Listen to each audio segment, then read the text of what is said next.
हम शुरू करते हैं कि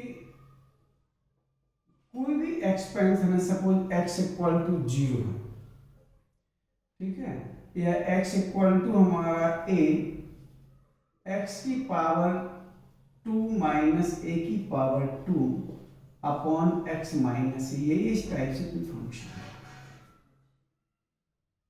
हमें इसकी वैल्यू फाइंड करना है। तो सबसे पहले तो हमें ध्यान रखना है कि अगर हम ये सीधा रख देंगे तो ए स्क्वायर माइनस ए स्क्वायर 0 और ये a माइनस ए 0, तो ये 0 अपॉन 0 फॉर्म हो जाएगा। हमें एक चीज ध्यान रखना है, ये हमारे इनडिटरमिनेट फॉर्म कहलाते हैं।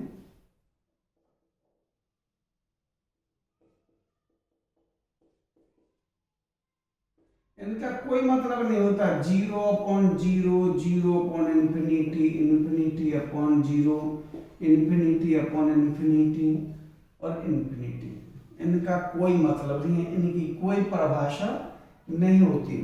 तो जब भी इस टाइप की प्रॉब्लम आपकी हो, आप सोच लेना कि ये हमारा बेकार है, इसका कोई औचित्य नहीं है। इसी प्रकार अगर हम इस क्वेश्चन में देखें, एक्स के कारण में ए रखा तो ए स्क्वायर माइनस ए स्क्वायर 0 होगा, ए माइनस ए 0 होगा। तो सबसे पहला काम हमें ये करना है कि हमें अगर एक्स की जगह डायरेक्ट हमें ए रखना ही नहीं है, तो फिर हमें क्या करना है? फिर हमें करना ये है कि आप पहले फैक्टर कीजिए। फैक्टर जब आप करेंगे, यहाँ से यहाँ आप आ जाइए, तो आएगा लिमिट एक्स टेंस टू ए। इसके फैक्टर अगर आपने पढ़े हो तो ए स्क्वायर माइनस बी स्क्वायर के फैक्टर क्या होते हैं? ए प्लस बी, ए माइनस बी। ये हमने आपको गुणनखंड में बताए थे। और हमने क्या बताए थे? जो बेसिक चीजें अगर वो आपको नहीं आएंगी, जैसे अगर आपको छोटा बड़ा नहीं आते हैं तो हिंदी किसी भी हालत में नहीं आ सकती है। अगर आपको एबीसीडी नहीं आएगी तो अंग्रेजी किसी भी हालत में नहीं आ सकती है। जो भी चीज आपको बताई जाती है उसका आगे कनेक्शन जरूर होता है, इसलिए तो बताई जाती है, इसलिए तो हम मूल चीजें कहते हैं। ये भी कक्षा 9 के हमने गुणनखंड में बताया था, ए प्लस बी ए माइनस बी। पूरे हमने सूत्र एक बार में वही बताए थे। हम इसके फैक्टर करेंगे तो एक बार आएगा एक्स प्लस ए और एक बार आएगा एक्स माइनस ए, और एक्स माइनस ए हमारा ये लिखा है। अब ये देखो, ये हमारे कट जाएंगे, इन्हीं की वजह से 0.0 का लफड़ा था। अभी हमारे कट जाएंगे तो आ जाएगा हमारा x tends to 0 x plus A. अब आप इसमें रख के देखिए, x जगह a और a, ये 2 हमारा आंसर हो जाएगा।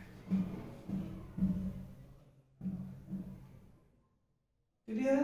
सपोज अगर हमारा ये क्वेश्चन इस तरीके से होता, x की पावर 4 अपॉन x की पावर 4,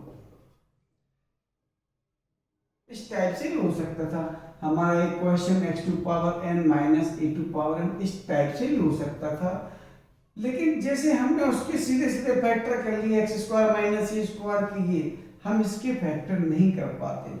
तो हमने जो लिमिट के पार्ट 1 में कुछ एक्सपेंशन बताए थे, फिर हम वो लगाएंगे। ठीक, चलिए हाल फिलहाल जैसे हमने लिखा कि अगर ये हमारा x to power 4 upon x to power a to power 4 है, तो हम क्या करेंगे? तब भी हम इसके फैक्टर ही करेंगे।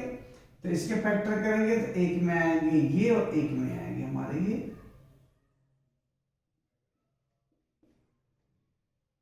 हम इसके फिर फैक्टर करेंगे तो आएंगे x प्लस ए एक में और x माइनस ए एक में, ये हमारे कट जाएंगे। अब बचेंगे हमारे ये, तो ये हमने रख दिया, और x जगह ए स्क्वायर प्लस ए स्क्वायर, 2a स्क्वायर ये हो गया, और ये कितना हो जाएगा तुम्हारा?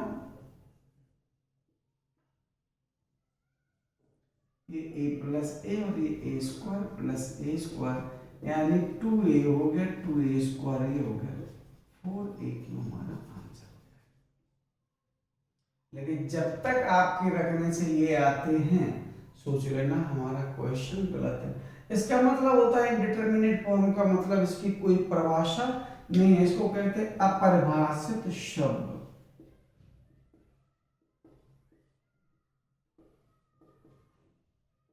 कोई परिभाषा इनकी नहीं है। ठीक है, चलिए ये हमारी शुरुआत है, ये हमारा e टू पावर 4 हुआ। अब अपन और आगे चलते हैं, लेकिन बेस जो हमने लिमिट के फॉर्मूले आपको बताए हैं वही लगे।